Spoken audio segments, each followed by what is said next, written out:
Дорогие друзья, привет! Это же я, Саша, ваш любимый артист из Норвегии. Спасибо вам за все вопросы, мы сейчас их скоро будем читать. Возле меня сидит хороший парень, мой помощник Стас. И потому что я сам не очень хорошо по-русски читаю еще, но надеюсь уже лучше разговариваю, надеюсь вы все поймете. И ну давайте. Итак, давай, первый вопрос. Саша, привет, скажи, пожалуйста, каково это одновременно и петь, и играть на скрипке?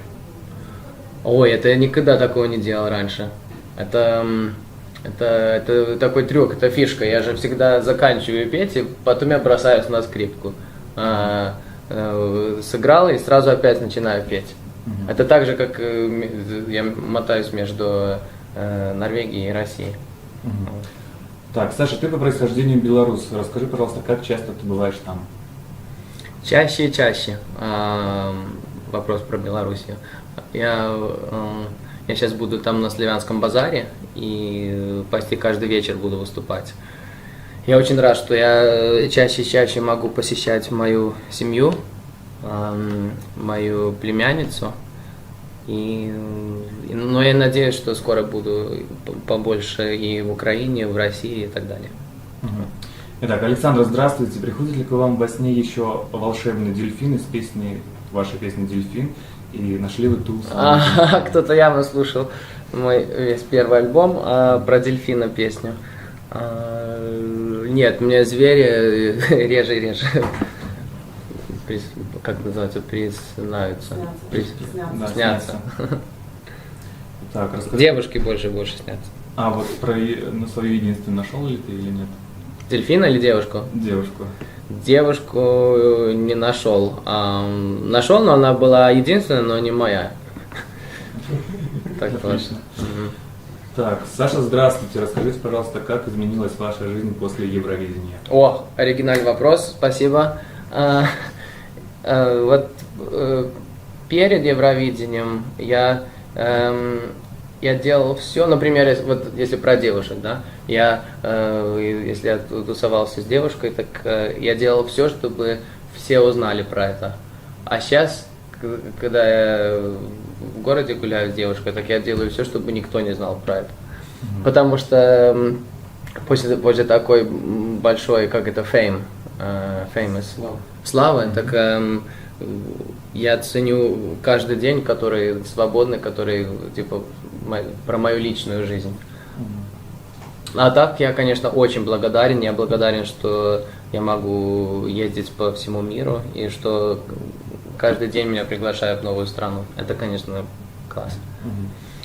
Так, следующий вопрос. Саша, привет. Скажи, пожалуйста, собираетесь ли вы в тур по городам России?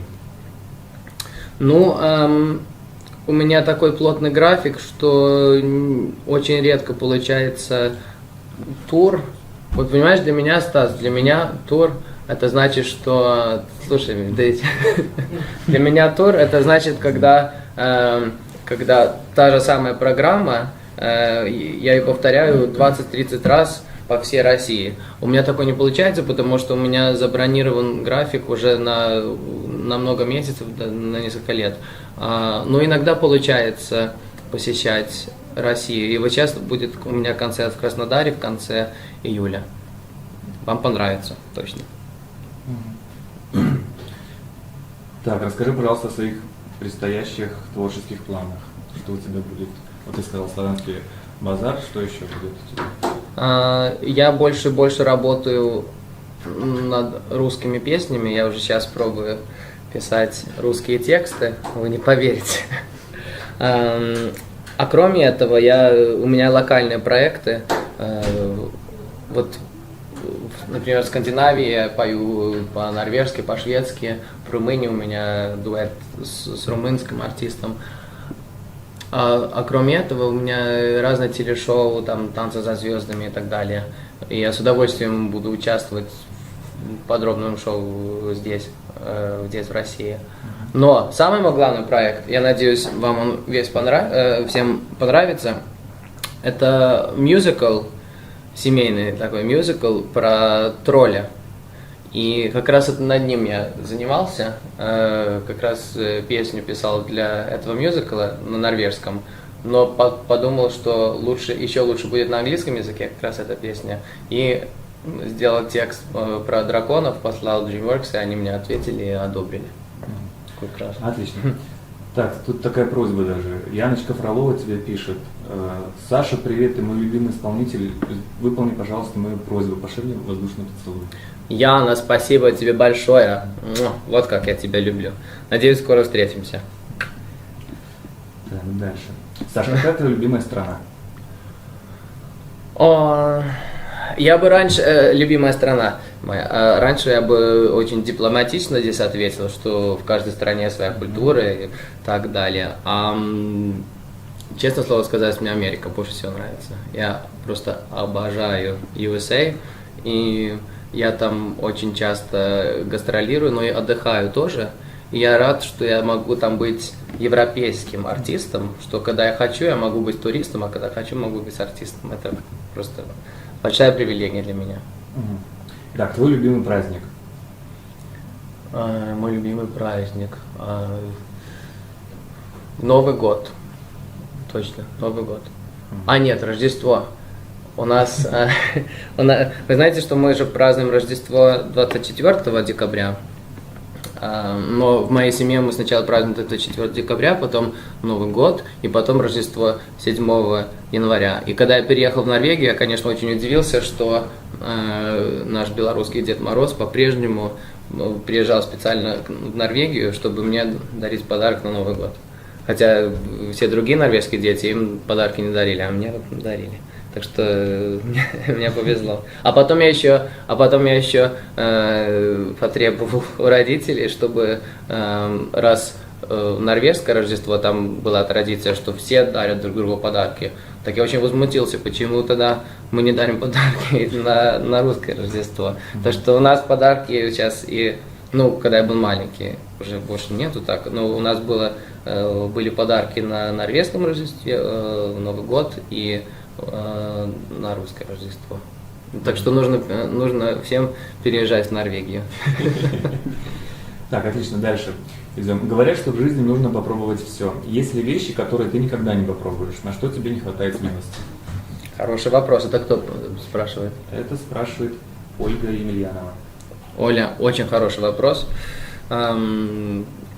Я с удовольствием попробую разные вещи в жизни и поэкспериментирую, но единственное, что мне не хочется пробовать, это такие экстремальные вещи, как, например, как называется, лазить по скалолазанию. По скалолазанию, спасибо. Потому что это, я считаю, это невежливо по поводу к семье. Тогда я их не уважаю, потому что это уже когда такое экстремальное, когда уже речь идет про мою жизнь, тогда это уже не только о мне уже речь идет, а и тоже о моих близких, о семье.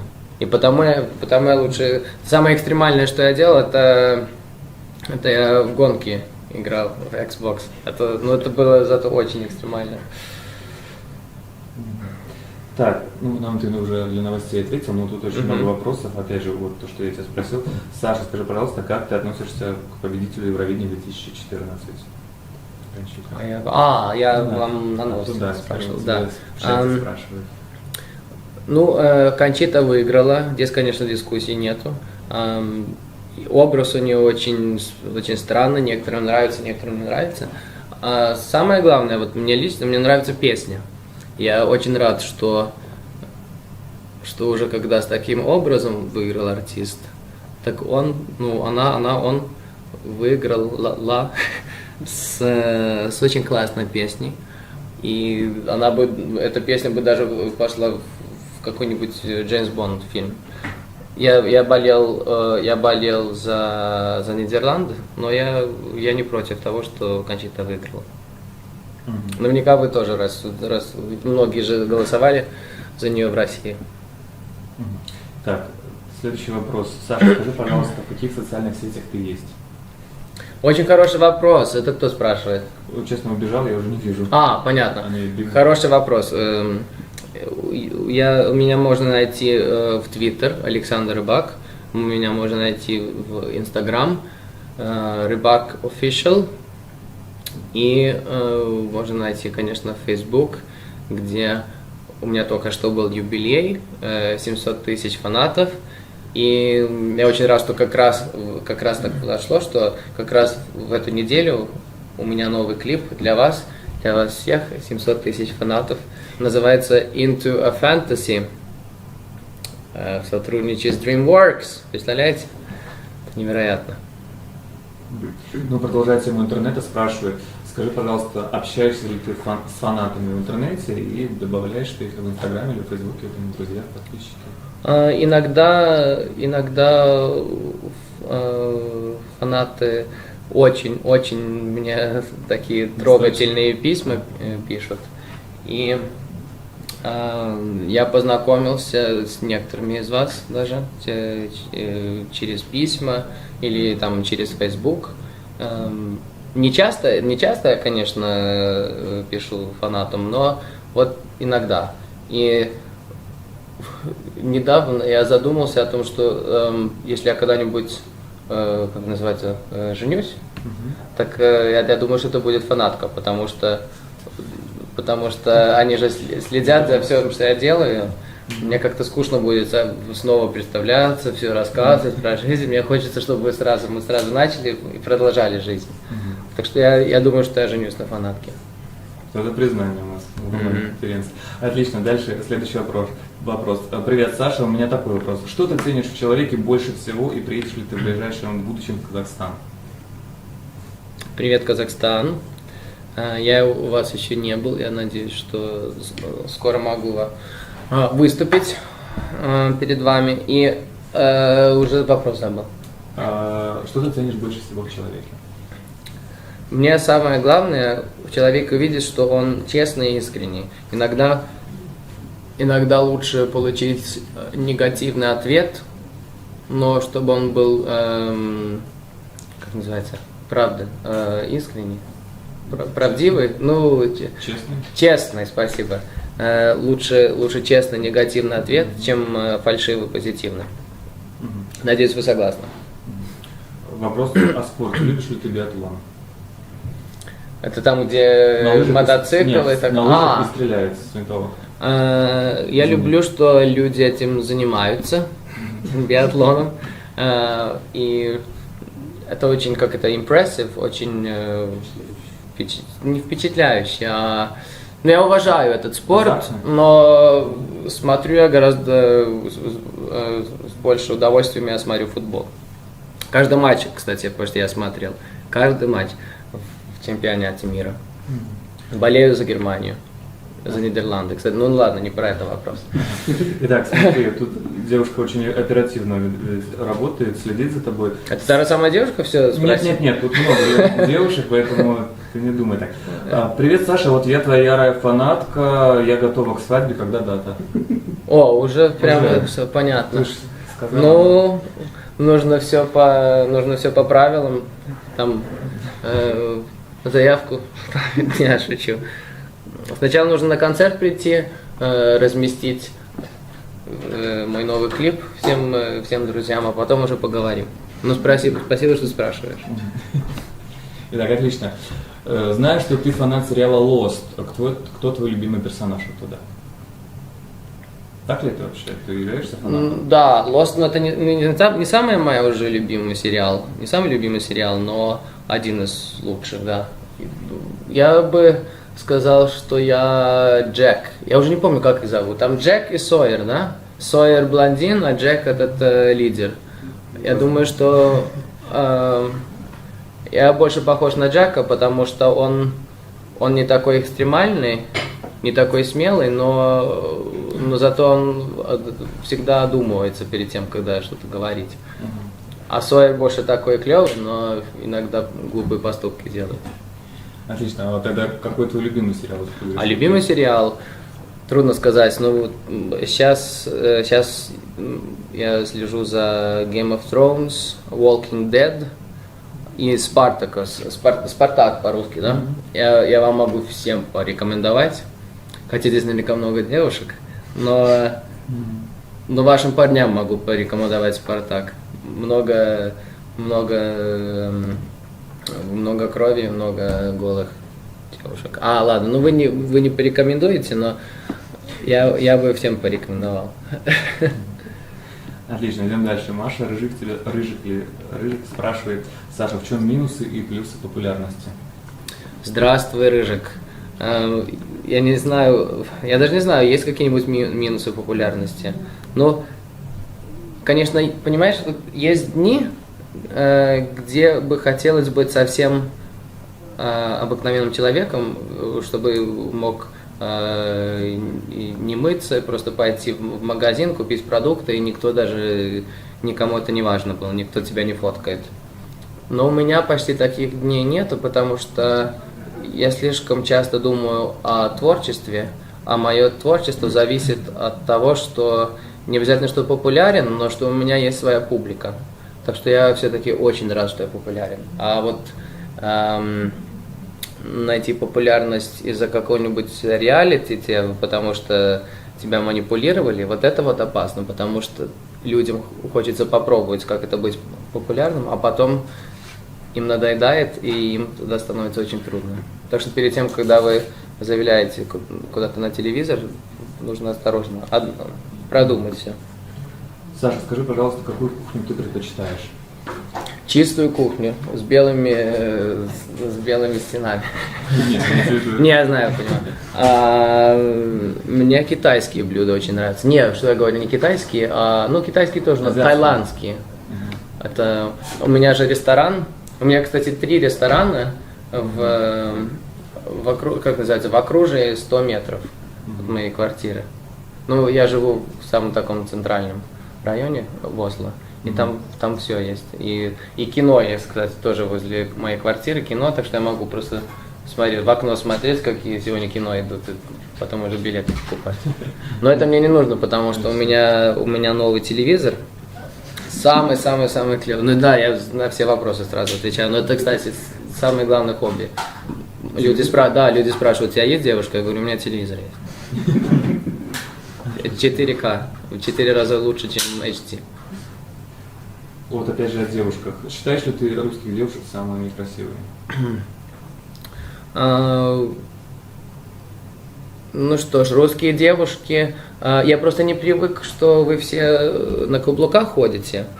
Я считаю, вот для моего вкуса они вот чуть-чуть слишком высокие. А кроме этого, вы, конечно, самые красивые. И не только самые красивые, еще самые милые. У вас улыбка искренняя, вы не часто улыбаетесь, но зато когда вы уже улыбаетесь, это очень мило и очень искренне. Так что, конечно, русские девушки самые лучшие, когда они не на слишком высоких каблуках.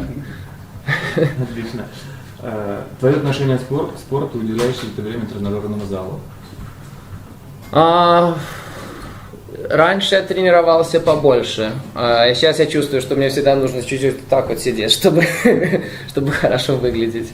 Но у меня такой график заполненный, и я очень много волнуюсь, у меня всегда 10 проектов каждый день, так что, может быть, из-за этого я по-прежнему тонкий. Так. Напиши свой идеал девушки. Идеал девушки. Ну что ж, я вообще считаю, что известные люди не должны высказываться, какой идеал у девушки, потому что мне нравится, чтобы все думали, что они самый красивый человек в мире. Это очень важно. Но уже, когда я это сказал, так мне нравится, когда девушка не делает вид, что она свое противоположие. Мне не нравится, когда красивая, высокая, стройная девушка пробует быть маленькой и милой. Это не подходит. Также, когда маленькая и низкая девушка пробует быть такой мускулистой. Это тоже... Мне нравится, когда люди ведут себя, как они есть. Так, кого из современных музыкантов ты слушаешь? Ну, как классическому музыканту мне очень не нравится вот этот последний формат, который был по радио последние 2-3 года, где используют только 2 аккорда, и у них нет разрешения. Ну, это я сейчас очень по музыке говорю, но я привык, что в песне есть разрешение. Так как, например, Gangnam Style мне очень нравится, потому что там как раз аккорды очень построены по барокко, по Баху и так далее. Это ключ успеха. И так же самое Somebody I Used to Know, я уже не помню, как их зовут, Готти, да. У них тоже такая прекрасная песня была, все по правилам. А все эти американские песни, которые все время... Вот я услышал, и не только аккорды, там мелодии все такие, уже текста уже нету, все Я слышал, как девочки сидели в трамвае в Осло и говорили: вы слышали эту новую песню, там он поет, вы имеете в виду, не, я говорю про И совсем непонятно вообще, о какой песне мы говорим. Так вот. Так, опять же, к музыкантам. Планируешь ли ты спеть дуэтом с кем-нибудь в ближайшее время? Понимаете, в этом бизнесе планировать невозможно, можно просто надеяться. Конечно, я могу, всегда есть на e-mail, и всегда новые артисты спрашивают меня про дуэт и так далее, но чтобы мне спеть с моими кумирами, это нужно планировать год заранее. А у меня просто нету этого в генетике. Я всегда хочу, что в следующей неделе я хочу это сделать, завтра я хочу это сделать. И тогда уже поздно писать артисту, тогда у них уже свои планы.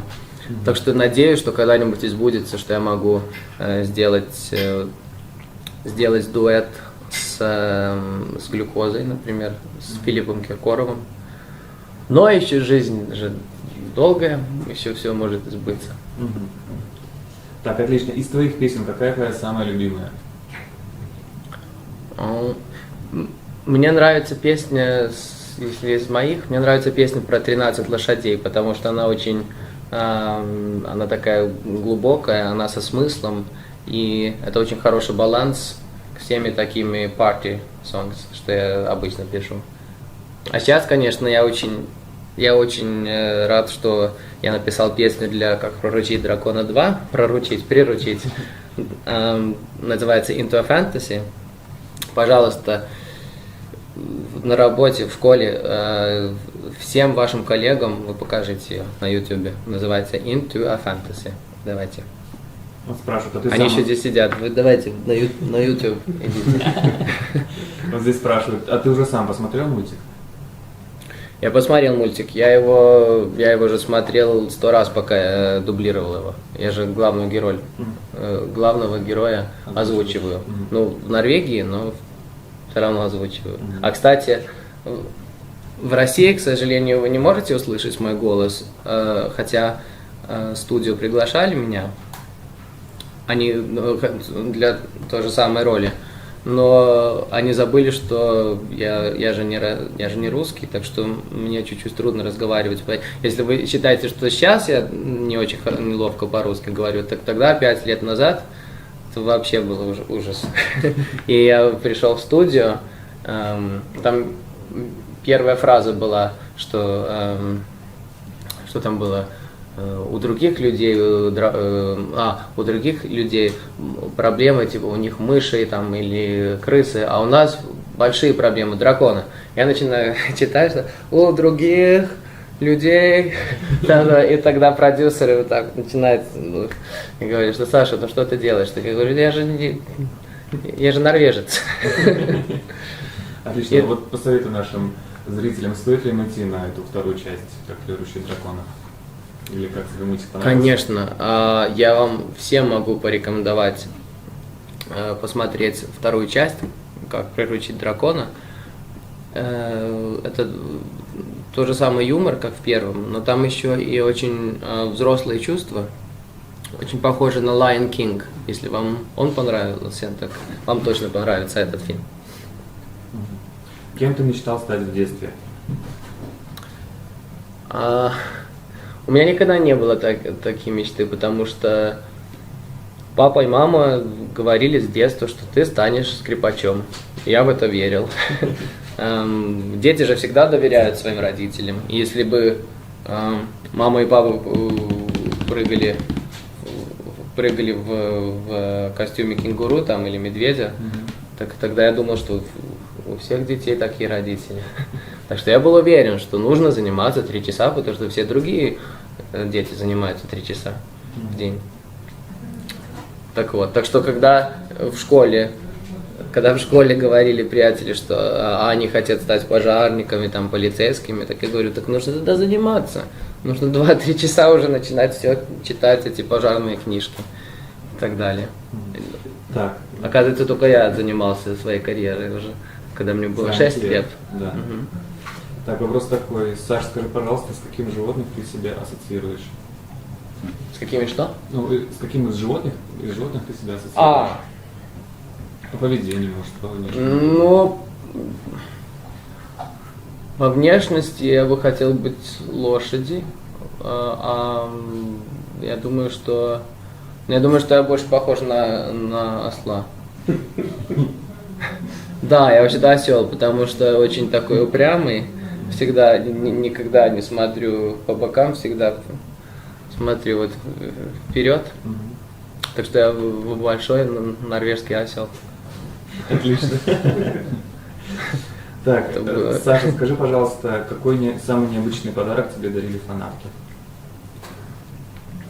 Ой, это я не могу сказать сейчас по интернету, мы это не могу говорить.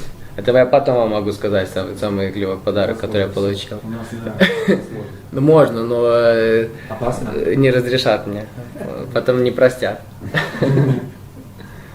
А так, кроме этого, мне дарят рисунки, фотки свои и так далее. И у меня есть стенка, где мои самые любимые подарки. Так, привет, Саш, скажи, пожалуйста, на сколько лет может быть младше тебя твоя девушка? О, это тоже по интернету не надо говорить. Но я чувствую, конечно, что я так же, как все мужчины, могу смотреть на девушку, даже если ей 17-18 лет. Хотя я уже могу быть ее отцом. Но просто мой разум этого уже не позволяет, типа, встречаться с ними, потому что я чувствую себя, что я чувствую, что они на совсем другой стадии, и я с удовольствием пофлиртую с девушкой, но если она намного младше, чем я не хочу тратить ее жизнь. Не хочется, типа, потом еще тогда мужчине хочется, чтобы он ее научил, чтобы она вела себя так и так и так, да, и легко забыть о том, что она младше, чем ты, и что им нужно тоже вырасти. Так что мне лучше, давно уже понял, что лучше не встречаться с девушками, которые младше, чем я. Отлично. Так, следующий вопрос. Часто ли ты отдыхаешь, и какой отдых тебе запомнился больше всего? Вообще-то я отдыхаю ежедневно. Я смотрю фильм, новый фильм смотрю каждый день. Почти каждый день. Потому что работаю я 10-12 часов в день. Сначала занимаюсь на скрипке, потом 3 часа имейл отвечаю, потом интервью у меня, потом концерт, потом опять что занимаюсь. А потом уже все, 3D очки и фильм. А кроме этого, вот, самый мой лучший отдых был в США, конечно, с девушкой из Исландии. И нам обоим нравились такие, как называется, роллер-костеры. Как это по-русски сказать? Аттракционные, как называется, горки, да. Горки? Да. И это я никогда не забуду, я уже песню пишу об этом.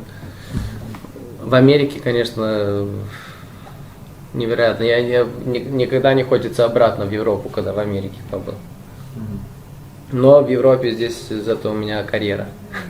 Ну да, то есть я говорю. Итак, вопрос такой. Читаешь ли ты книги? Если да, то какие? Ой, извините, вы просто отвлекаете меня. Книги. Мне трудно книги читать, особенно фикшн, как это называется по-русски. Ну, как это?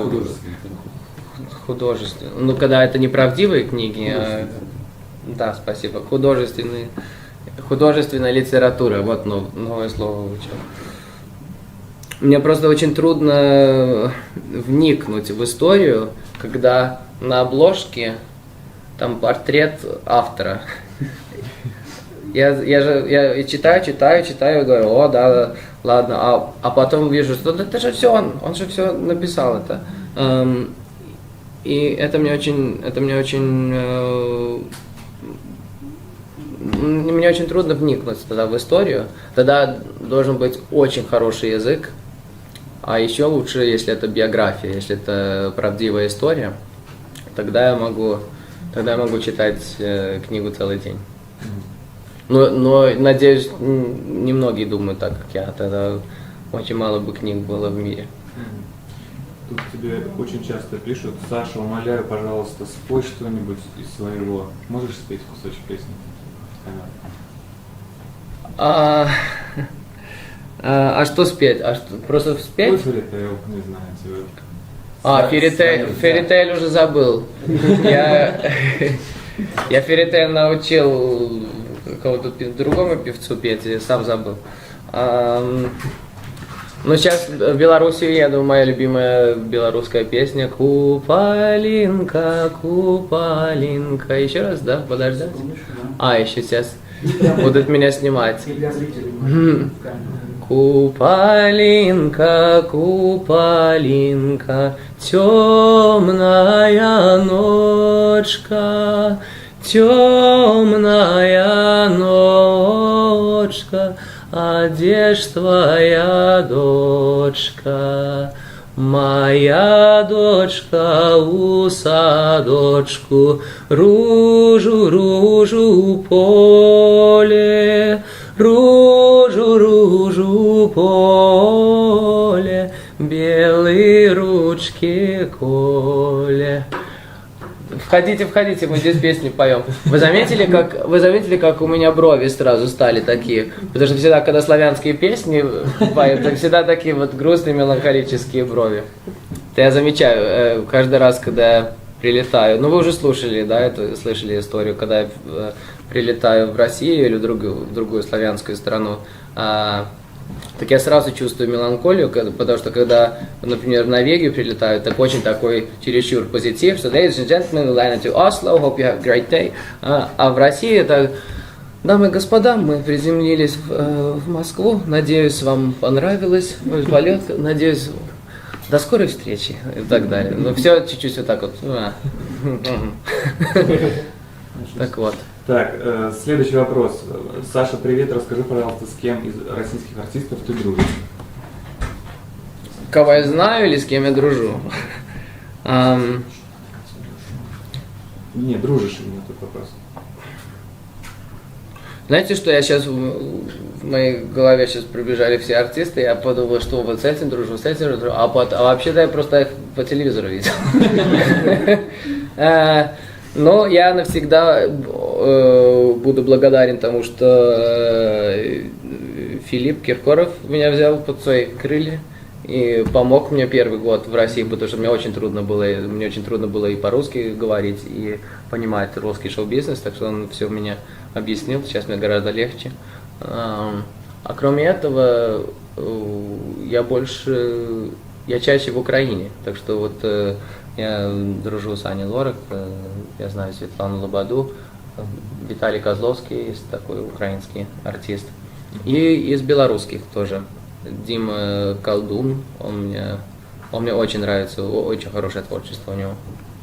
И, конечно, очень это помогает мне иметь своих друзей, которые тоже в шоу-бизнесе, которые могут мне помочь и перевести, когда я что-нибудь не понимаю. Так вот. Итак, какое твое любимое время года? Мне больше всего нравится весна. Нет, как называется? Осень. Осень. Потому что снег еще тогда не пошел, но довольно холодно. И никто меня не заставляет улыбаться. Вот в Норвегии все, когда лето, да, когда все говорят, ну что ты работаешь, давай с нами пиво выпей и так далее. А мне нужно работать. А вот как раз осенью, тогда уже никто меня никуда не приглашает, потому что они мерзнут, они дома сидят. И я тогда могу быть самим собой, Сашей Рыбаком. И тогда я являюсь самым улыбчивым во всей Норвегии, потому что все другие зависят от солнца, они только улыбаются, когда солнце. А я, наоборот, я всегда нахожу причину улыбаться. Понятно? Я даже не знаю. Нет, понятно, было? вполне. Ага. Скажи, пожалуйста, какие женские имена твои самые любимые? Ой. В Норвегии такая подсказка, что невозможно перевести на русский. Но лучше не... Чем больше имен я сейчас перечислю, тем больше девушек будут злиться на меня. Так что да, и мне нравятся и женские имена, и мужские имена, и самое главное, чтобы можно было написать ее на посткорте. Такой вопрос необычный. Саша, ответь срочно, детей хочешь? Срочно детей хочу или ответить срочно? Срочно нужно девушке знать, хочешь ли ты детей. А сколько у тебя детей? Я не знаю, это большая ответственность. Я думаю, спасибо, что предлагаешь, но я думаю, лучше... Нет, я шучу.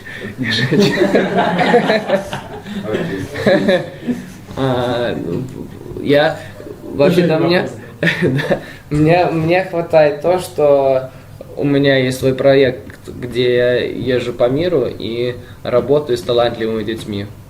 Я этим начал 2 года назад, и это один из самых моих любимых проектов.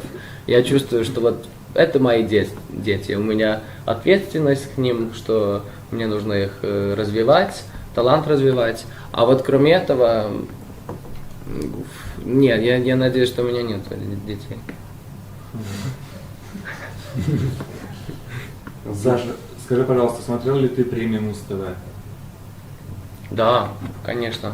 Какие номера тебе понравились? И знаете, что я по-прежнему... Мне очень грустно, что я не попал в премию 2009 года, потому что тогда у меня были норвежские... Вот как раз вы здесь сидите, вы можете вашим боссам сказать, что у меня были норвежские менеджеры, и они не знали, что такое Муз-ТВ, они не знали, кто Филипп Киркоров и так далее. Так что к ним много вопросов было и много просьб, а они на все отвечали нет, потому что им только важно было Скандинавия. И я даже об этом не услышал. Я слышал, что они там спрашивали там про $1 миллион, да? И, конечно, это все завалилось на меня. И это очень было грустно, но нужно думать вперед. Так что вот я перед всем извинился. И мне, конечно, тоже жалко. Конечно, хотелось бы попасть на премию Муз-ТВ. Но сначала нужно написать, может быть, русскую песню, я не знаю. Да? А у меня пока что английский, видите, такой я мировой артист. Привет, Саша, сколько ты весишь? В хороший день я вешу, я не знаю, 80 килограмм. Это нормально для вас? Как это слышно? Ладно, значит 80 килограммов. Ну, может быть, такой, 90, скажем. Или это слишком много? Это многовато, но тогда 82. Единственное, что я знаю, что я 1,84 м. А сколько я вешу, я не знаю. Когда приедешь в Баку? Ой, так вы в Баку, а кто спрашивает? Ты уже улетела. Ну ты скажи, кто спрашивает. Ну ладно, про Баку. Я уже тут. Спасибо, что вы. Людмила, дорогая, я с удовольствием тебя посещу в Баку, но я же только что там был 2 недели назад. Так что жалко, что ты там не пришла. Очень хороший концерт был. Мы играли классику, я пел свои эстрадные песни, публика хлопала, я кланялся. Хороший концерт был. Если бы ты встретил человека, который начал играть на скрипке благодаря тебе, сыграл бы с ним дуэтом? Ко мне часто подходят, особенно дети, которые стали играть именно благодаря мне, и говорят, что я их кумир, что я герой. И мне сразу, конечно, хочется с ними что-то вместе исполнить, но если, смотря на то, что их, может быть, 30-40 детей каждый день, так, конечно, не успевают со всеми сыграть. И потому у меня этот проект, что я сразу собираю весь оркестр, и вместе мы играем. Сколько тебе нужно времени, чтобы написать песню? Иногда я 2 недели трачу на мелодию, и тогда ты значит, что это не хорошая мелодия. Песни хорошие те, которые сразу являются, и не надо о них задумываться, которые не только вдохновляют, а их легко закончить тоже. Так что, если у меня просто появилась идея, но я не могу развить эту идею, так я лучше сразу бросаю идею. А я еще очень визуальный артист. Мне очень важно, что я сразу вижу что-то визуальное, клип или что-то подобное. Если я не могу, если у меня нету картинки в голове, так это тоже, значит, не хорошая песня. Так что, конечно, я был очень рад, что когда я песню написал именно вот для «Как приручить дракона», я очень был рад, что когда они согласны были со мной, DreamWorks, когда они согласны были, одобрили песню. Надеюсь, вы уже знаете сейчас, что у меня песня DreamWorks, «Как приручить дракона 2», Into a Fantasy называется. Вот это значит делить ее с друзьями. Это ваши друзья, это ваша семья, со всеми. Были ли у тебя поступки, за которые сейчас стыдно?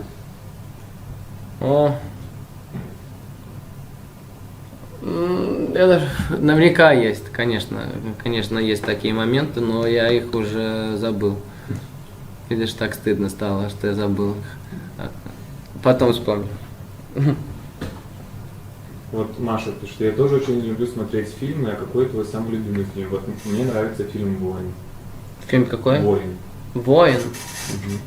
Я не знаю про такой фильм. Ну, у вас, конечно, названия другие, чем... Например, Die Hard. Кстати, один из моих любимых фильмов называется почему-то «Крепкий орешек». А это что значит «Крепкий орешек»? Что типа трудно... понятно. Это он «Крепкий орешек», да. Значит. Понятно. Да, не пробить. Ага. И лысый на орешек похож. Да. Понятно. Ну, в первой части он еще не сильно-то лысый. Ага, правда. Мой самый любимый фильм, я думаю, это «Бэтмен» трилогия, новая. Потому что там 3 самых главных фактора, они сделаны на 100%. Это первый фактор, это музыка, конечно. Второй, это хорошие актеры. А третье, это, как называется, когда монтаж. И если у режиссера получится вот эти 3 фактора сделать, так тогда не нужно никакие ни спецэффекты, ни баксы, ничего. Нужно просто вот актеры, музыка, монтаж. Это все. Так же, как в моем новом клипе Into a Fantasy. Девушка пишет, что Warrior. А слышно вас, да? Да, я думаю, что... В микрофон. Да? Хорошо. Девушка пишет Warrior. Воин. И что, это все, что она пишет? Нет, это про «Воин». Про фильм ты не знаешь, как переводится на русский, что по-другому у нас «Воин» переводится... Понятно. Сейчас понятно. Warrior я еще не смотрел, посмотрю. Только ради тебя. У нас к тебе есть маленькая просьба. Можешь, пожалуйста, передать привет всему городу Майкопу? Дорогой город Майкоп, я, кстати, от вас очень много получаю писем. Вы очень красивые люди. Это видно на фотках. Я очень надеюсь, что я к вам скоро приеду. Надеюсь, конечно, с музыкой приеду. И вы тогда должны меня встречать. С цветами. С розовыми. Многие спрашивают, нравится ли тебе One Direction, Майли Сайрус, Адель. Майли Сайрус мне нравится, хотя мне нравилось больше ее прошлый имидж. Я очень такой диснеевский парень, и мне очень нравилась Ханна Монтана. Кроме этого, мне нравится Джастин Бибер. Мне очень стыдно, когда продюсеры находят какого-то нового артиста и пробуют копировать Джастин Бибер, потому что можно много о нем сказать, но он прекрасный энтертейнер, и все эти Айзек Эллиот и так далее, это понятно, что это копия Джастина Бибера. А у вас есть Айзек Эллиот, он популярный здесь? Вообще, вы знаете про него? Не совсем. Ага. Потому что он копия Джастина Бибера. Когда будет новый альбом? Вот я решил, что по эстрадной музыке мне всегда нужно вдохновление на историю. Вот как я вам сказал, что что-то визуальное мне нужно представить. И тогда хочется писать песню. А вот целый альбом, это... Мне очень редко хочется писать много песен в одном жанре. Я всегда за разнообразность. Так что я очень часто пишу сингл по сингл по сингл. А вот мой следующий альбом, я думаю, будет именно про тролля. Это будет мой мюзикл. Сначала, я думаю, мы его издадим на норвежском языке, а потом будет перевод на русском и на английском. Но не ждите альбом, ждите новые песни. Ради бы, да. Ты знаешь рэпера Гуфа? Рэпера Гуфа, ты знаешь? Его зовут так? Гуф, да. Рэпер Гуф? А, рэпера Гуфа. Понятно. Я не знаю, это английский рэпер? Российский, да. Знаете, что я как раз сейчас ищу рэпера, который может... Сейчас ведем. Это вы? Нет. Нет, это... Это там спрашивают. Ну потом вы покажите, он наверняка очень талантливый. Мне как раз очень... Знаете про него, да? Знаю. Да. Ага. Ну я в Норвегии живу, так что вы простите меня. Но я как раз сейчас ищу такого клевого рэпера, который может на новой моей песне участвовать. Так что может быть этот рэпер Гуф, если ему нравится мое творчество. Никто не знает. Это Степа зовут. Он здесь? Да, сейчас. Да? Ну что, Сте? Да. Чем Стегу лучше? ладно. Саша, сколько ты спишь? А что, видно, что не выспался? Я довольно мало вообще-то ночью спал, потому что когда я в Москве, я хочу же объехать вас всех. Так что поэтому график такой заполненный. Я приехал в 2 часа ночи, а встал в 8 часов ночи. Вот. Так, обычно я сплю 8 часов, 9 часов. Это очень важно.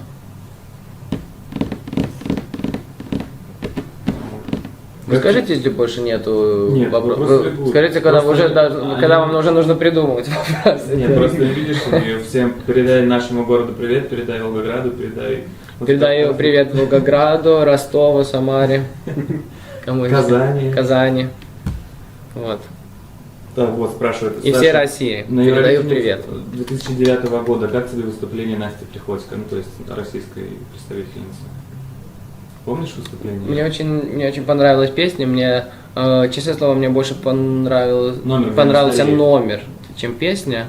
И мне очень понравился человек Настя Приходько. Но я не понял ситуацию, что она сначала вроде бы для Украины должна была петь, а потом для России, да? Ну, в Скандинавии такое нельзя. Да, ну нужно переехать в Россию, значит. В общем, номер тебе Мне. понравился. А? Номер тебе понравился. Да, да, да. И понравилась артистка. Ждем следующий вопрос. Ты можешь сказать, что у нас осталось 5 минут конференции, и пусть ребята, девчата задают тебе самые нужные вопросы. Ну, И мы еще здесь останемся минимум 5 минут. Так что по-прежнему задавайте вопросы. Здесь очень многие пожелания. Спасибо за это. Спасибо вам всем за вопросы. И здесь очень много вопросов про русские города. Я надеюсь, я всех вас посещу когда-нибудь. Через 10 лет, может, через 50 лет. Точно посещу. Хорошо, хорошее у тебя сегодня настроение. У меня настроение хорошее. Из-за того, что я не выспался, всегда чувствуется, что что-то со здоровьем 2% не так. Но вашу любовь я, конечно, чувствую. А понравилось ли выступление Дины Гариповой на Евровидении? В этом году Россию представляла. не в этом. Вот, Да в прошлом нет. году. В прошлом году Дина Гарипова. Шарами такая. Понятно. Но нет, Дину Гарипову, к сожалению, не слышал. Я слышал, что коллеги говорили, что Россия в 2013-м очень хорошо выступила. Но я как раз тогда был в Америке, отдыхал, в роллер-костерах был. Я был в 10 парков. Например, Disney World был, Disneyland. Хотя мне сейчас нельзя про Disneyland. Я сейчас с DreamWorks работаю. Посмотрите новый клип Into a Fantasy. DreamWorks. Саш, в 2009 году на Евровидении тебе приписывали роман со Светланой Лободой. Скажи, правдив ли он был? Роман с Лободой. кем? Это типа дуэт? Нет. Роман, что я влюбился в нее навсегда. Да. Нет, это наверняка пиар. Нет, это не пиар. Пиар значит, что это она все это придумала. Я думаю, что она тоже ни при чем. Да. Я думаю, что это, как всегда, пресса хотела просто что-то написать про победителя Евровидения. Это всегда такая горячая тема. Правда? А что? Могу я вас спросить, вы одобряете мою прическу? Я знаю, что я уже 2 недели назад должен был постричься, но просто так получилось, что сразу 12 стран попросили меня приехать на промо-тур, и я собрал чемодан на 4 дня, а остался на 2 недели. Так что по-прежнему еще не получилось постричься. Скажите, что я могу сделать с этим? Кроме того, но не постричься, это не успею. Вот так вот можно сделать. Можно сделать вот так вот, как такой вежливый мальчик. Или можно вот так, как у меня сейчас есть. Так что давайте голосуйте. Просит сказать какую-нибудь умную фразу на норвежском. Какую-нибудь умную фразу на норвежском. На норвежском нет умных фраз. Да, можно сказать, что hvis du snur deg mot solen, så ser du aldri skyggene. Det vet du. Это значит, что если смотреть на солнце, так никогда не будешь видеть тени. Но для меня это не подходит, потому что мне не нравится солнце. Но это вообще-то такая подсказка, что всегда нужно смотреть на позитивное. Но как раз солнце не самое позитивное для меня. Особенно если я не высплюсь, так тогда мне гораздо лучше дождь. Тогда просто все такие суровые, а я единственно улыбаюсь. Потому что не надо щуриться, как называется? Жмуриться. Так, скажу, что последних 3 вопроса. Пишут прическа, что прическа супер, не стригись. Слышишь, Яна? Одобряем прическу, но в уложенном виде. Саш, скажи, пожалуйста, 3 вопроса осталось. Вот, спасибо. Ты уже сказал. Ну, да, мне уже слышно. 3 вопроса осталось. Мгм. Вот, что тебя вдохновляет на данный момент в творчестве? Последние мои 2 песни были о дружбе, так что я думаю, что дружба и поддержка меня вдохновляет. И я надеюсь, в вашей жизни тоже такая же есть вдохновительность. Как ты считаешь, деньги портят человека? Ну, меня они не испортили. Это я их испортил. Ну, конечно, деньги это не все, но я рад, что я могу приглашать своих друзей всегда, и никогда нету дискуссии о том, кто заплатит. Это вообще-то довольно обидно. Это всегда ясно, что я плачу. Но когда парень с таким телевизором, так, конечно, ему нужно платить. Итак, Саш, можешь сейчас прям зрителям объявить свой лучший вопрос, который тебе сегодня задали, и попрощаться с ними. Спасибо большое за все вопросы, особенно про вопрос отношений. Спасибо тебе. Ты его найдешь там где-нибудь. И я вас всех благодарю, что вы меня поддерживаете, что вы тоже покажете мой новый клип Into a Fantasy на YouTube. Покажите всем вам друзьям. Я очень рад, что вас так много. Я даже не знал, что в Москве так много людей живут. Спасибо за все вопросы. Извините, что мы не все успели, но я еще не последний раз в Москве. Ваш Саша Рыбак.